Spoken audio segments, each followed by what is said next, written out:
On a frigid night in 1956, America's second largest mansion, Shadow Brook, was erased from the earth in a matter of hours.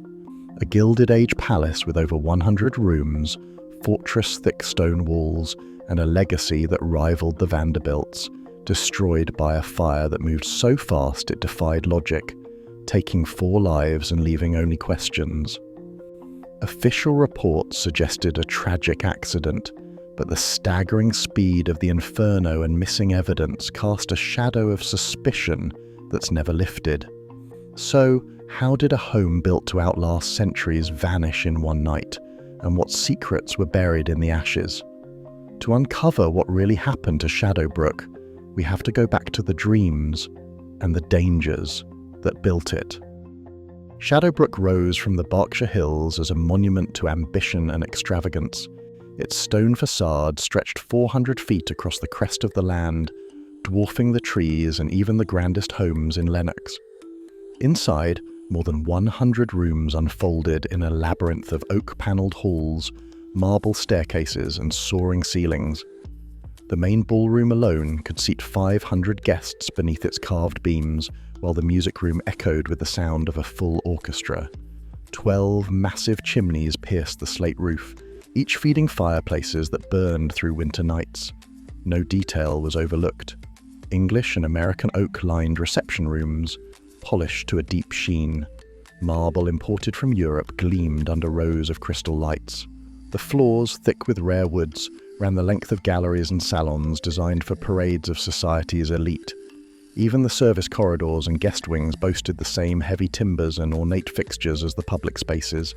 Beyond the walls, the landscape was sculpted by the era's greatest artists. Lawns rolled down to the lake, edged by winding paths and formal gardens shaped by the Olmsted School and Ernest Bowditch. Every terrace, every clipped hedge, every stone bridge was placed for maximum drama and effect. Shadow Brook was built not just to impress, but to endure, its very materials and layout promising a kind of immortality. Yet, in the heart of all this splendor, the mansion held enough fuel, oak, varnish, velvet drapes, to feed a fire that no stone could stop. Ownership of Shadow Brook passed quickly from one set of hands to the next. After Anson Phelps Stokes, the estate was bought by Andrew Carnegie in 1916. Carnegie, already famous for his philanthropy and steel empire, spent his last years here and died inside the mansion in 1919. His widow held the property briefly, but by 1922, the entire estate was sold to the Society of Jesus for use as a seminary. The sale price was never made public, but local papers called it a bargain compared to the original $1 million construction cost. The Jesuits transformed ballrooms into chapels and guest suites into dormitories. Yet the house itself never seemed to settle. Within a decade, rumours began to swirl in Lenox and the surrounding towns. Locals whispered about an old Indian curse, pointing to the fact that no private owner had lasted more than 7 years. Some claimed the land pushed back against every new caretaker. Others blamed the mansion's sheer size and endless maintenance demands, which strained even the Jesuits' institutional budget. Stories grew taller with each passing year. Visitors claimed to hear strange noises in the halls. Former staff traded tales of cold spots and bad luck. Newspapers loved to mention the string of short tenures and tragedies, feeding the legend that Shadow Brook was doomed to outlast no one. By the time the 1950s arrived, the house's second life as a religious retreat felt as haunted by uncertainty as its Gilded Age heyday. March 9th, 1956. Just before midnight, a sharp blast echoed from the basement. In the darkness below Shadow Brook's grand halls, something in the boiler room ignited, oil, machinery, or both, sending a shock of fire up the elevator shaft. Within seconds, flames leapt from floor to floor, drawn upward by the building's own design. The wooden panelling and thick velvet drapes fed the inferno, turning corridors into tunnels of heat. Seminarians and priests, startled from sleep, ran for the stairways. Some found exits blocked by smoke.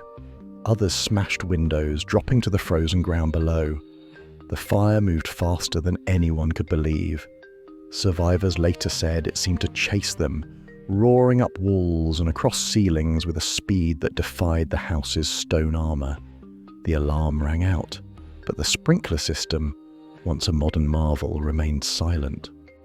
Firefighters from Lenox and nearby towns sped through the night, but by the time their trucks reached the gates, the roof was already giving way.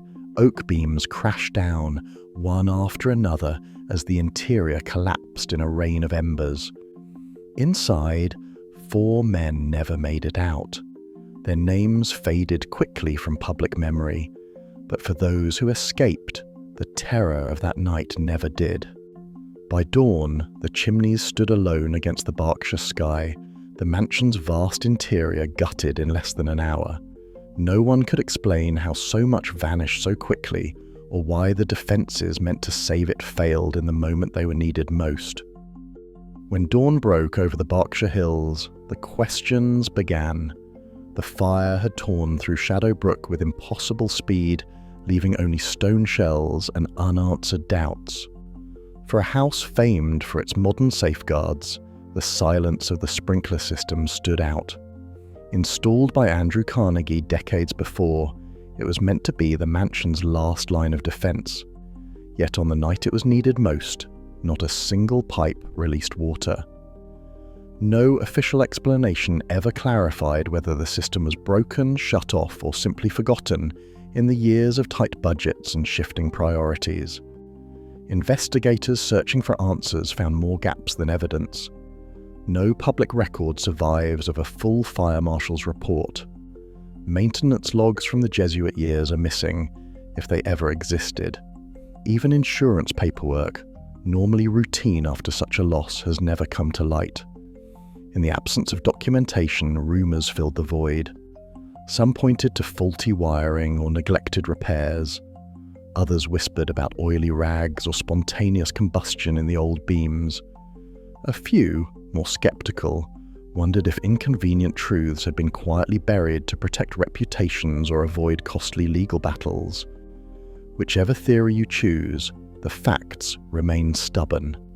A mansion built to resist disaster fell in a single night, with its supposed safety net mysteriously inactive. No one has produced a definitive answer. Not officials, not survivors, not the records that should have told the whole story. In the aftermath, what lingered was not just the loss of a landmark, but the sense that the real cause had slipped away with the smoke. Once the fire cooled, work crews arrived with orders to clear the ruins.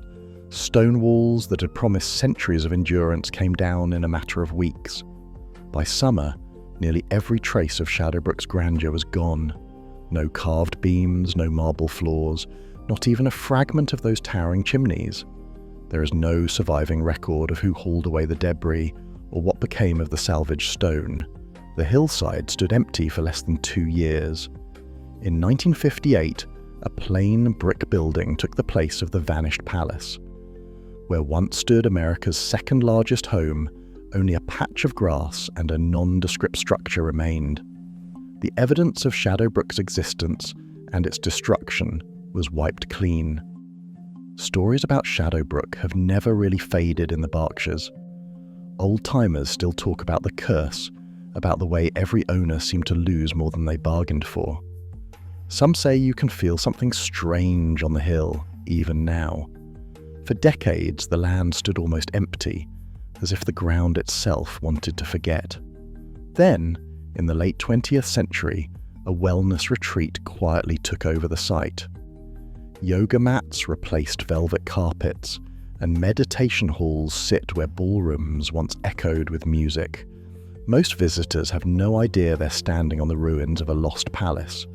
Local preservationists sometimes push for a plaque or a memorial, but nothing official marks the spot. The legend lingers, half-remembered, fueling questions that have no easy answer. In Lenox, the shadow of the mansion is still there, if you know where to look. Shadowbrook stood for over 60 years, with more than 100 rooms and a 400-foot facade, before a single night in March 1956 erased it from the landscape.